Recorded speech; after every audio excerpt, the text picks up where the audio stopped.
Hey guys, I'm Susie Von Slaughter. And I'm Bill Mosley, and you're watching The Horror Show.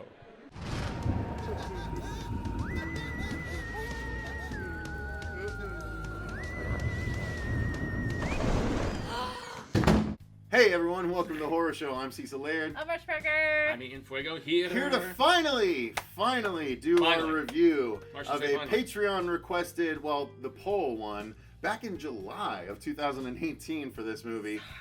Yeah, this is just kind of how long it took to get to it. I'm so sorry, you guys. We're doing better about our Patreon now. We're doing about 3 things, 2 or 3 things a week at least, so we're catching up on stuff.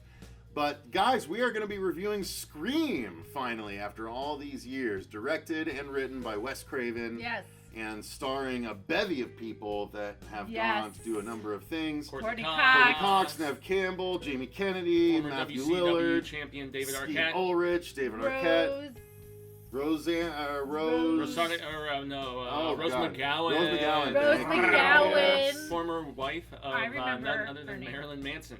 Watch Jawbreaker. So, let's get into it. Guys, we're going to do this review like we normally do. We'll talk about our overall thoughts, then we'll talk about the story, the acting, the effects, the direction, everything like that in good turn. And this is an absolute classic, so I'm guessing we're not going to get a lot of negative reviews out of this. Spoiler alert! Yeah, spoiler alert, indeed, on a 20-plus-year-old movie at this point. But, of course, overall thoughts, I love this movie. This is Wes Craven doing what he does and reinventing the whole genre. Breaking some walls along down. with the assist from Kevin Williamson, of course, who wrote the script. Of course, but this movie is phenomenal. It started a movement that was followed by I Know What You Did Last Summer, Urban Legend, a bunch of other things after this.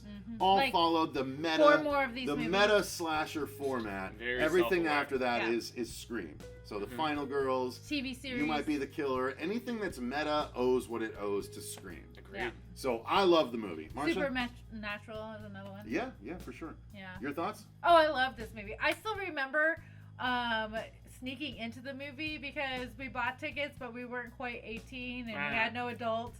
So we had to sneak in and we got kicked out twice, but I still watched the movie. But yeah, I love this movie. It's so great. There's just so many things going on. I love watching this series, waiting for Neve Campbell to die. She doesn't die. Is that because you weren't a fan of Party of 5? Because I hated her character in Party of 5 and I hate her hair. How did I know? I hate her hair. Very similar hair. And her face. And same thing with Jennifer Love Hewitt. I have a hate thing for her too. So but you anyway, must really hate I Know What You Did Last Summer. Like her hair never fits her face. I was gonna say Jennifer Love Hewitt was also on Party of 5, right? Was she? Have you seen her lately? No, not lately. Not since Ghost Whisperer.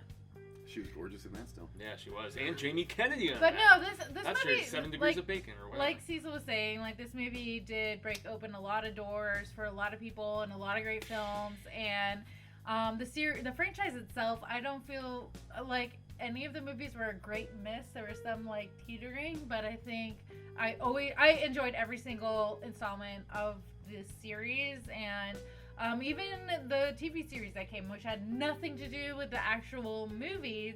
I still get excited just to see Scream on my screen. So great movie.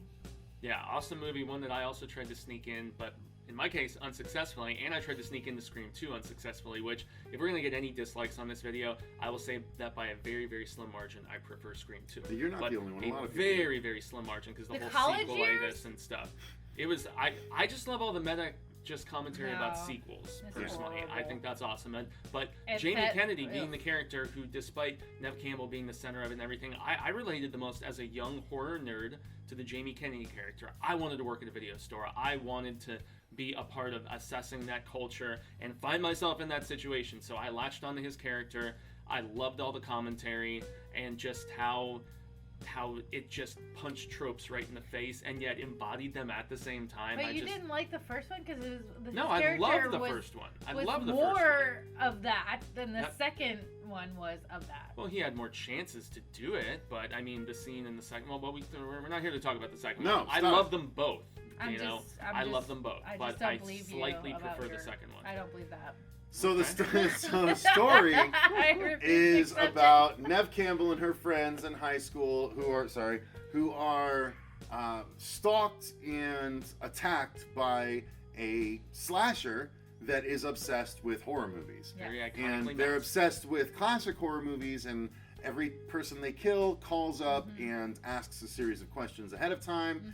And it devolves, and it turns out that the people that are killing are a lot closer to the high school students we're following than we even thought. Who could they be? And it's just a fantastic send-up of classic slashers, adding a fantastic writing by Kevin Williamson and fantastic direction by Wes Craven.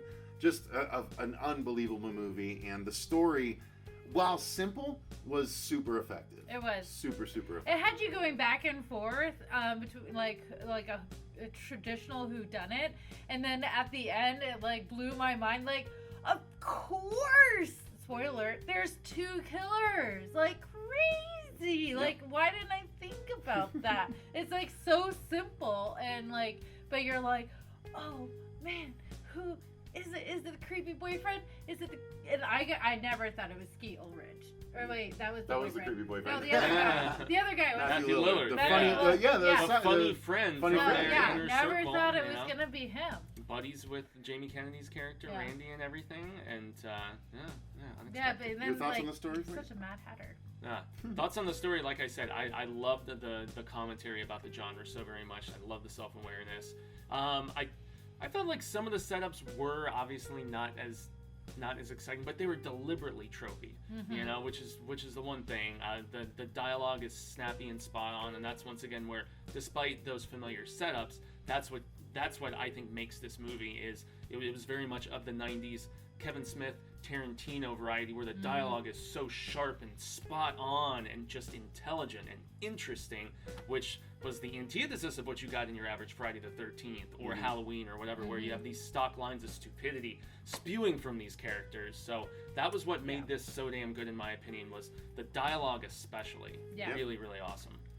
Now, let's talk about the acting. The acting, of course, is classic. Neve Campbell annoys Marcia, but is okay with everyone else. Courtney Cox is the one that annoys me, but she was meant to annoy. Yeah, she was meant to be opportunist. Matthew Lillard's fantastic. Jamie Kennedy's fantastic. David Arquette overall, it's an above average. David Arquette. Overall, it's an above average teen Arquette. cast, though. Overall, it's an above average teen cast. Yeah. So, I thought the acting was very competent, and it's.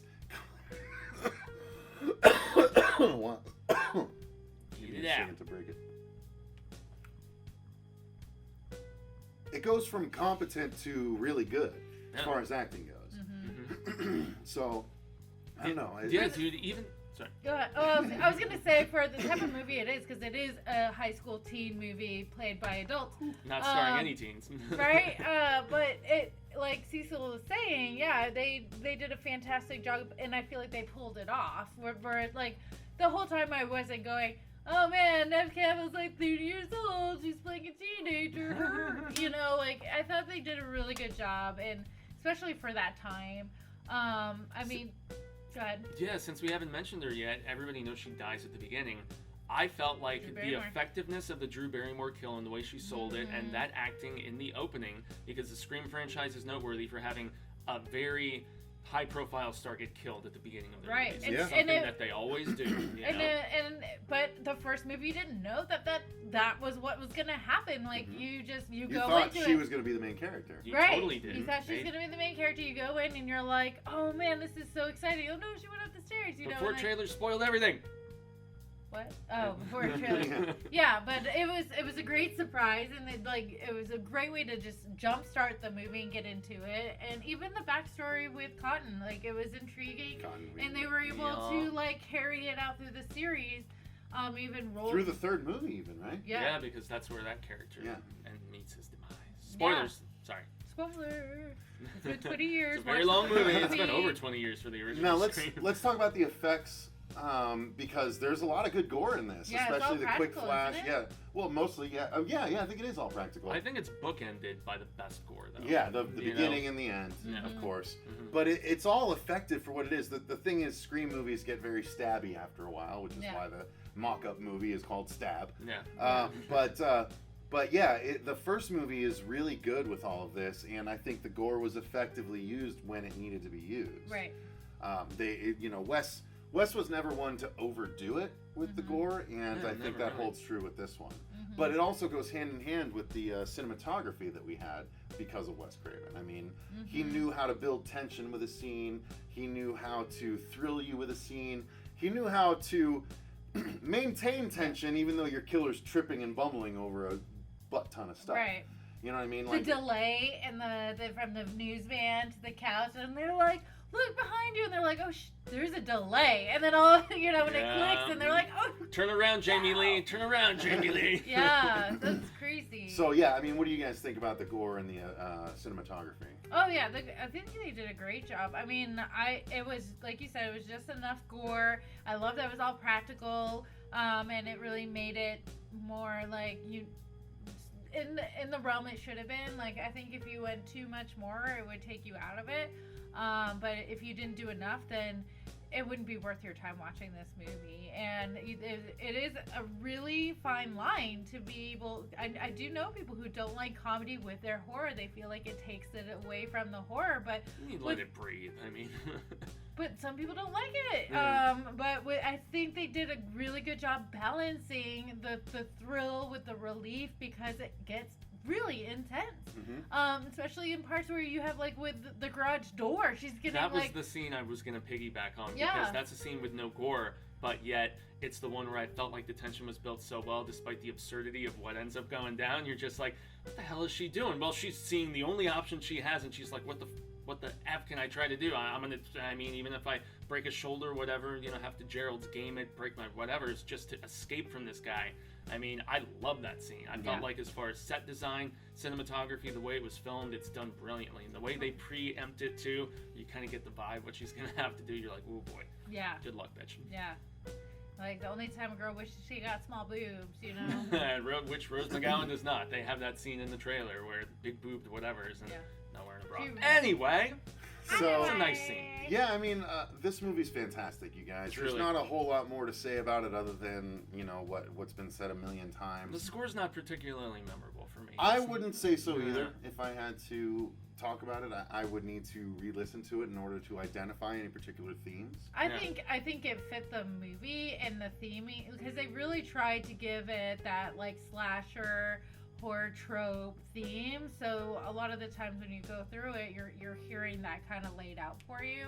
I mean, because it is real stuff that we've heard before and done probably better otherwise, it's not as memorable, but I felt like they did a good job in the sound design, like, for the times. I mean, this movie, I feel, still holds up. I mean, it's so great. Yeah, sound design definitely solid, especially with some of the squishes and whatevers. I mean, because a lot of violence actually happens off screen in the middle of the movie. Yeah. Where, like, a principal gets killed or whatever. You don't necessarily see things transpire. Yeah, exactly. And also, I mean, how can we not talk about the sound design of the voice that the character actually used, and how iconic that became? It was spoofed in Scary Movie, for God's sake.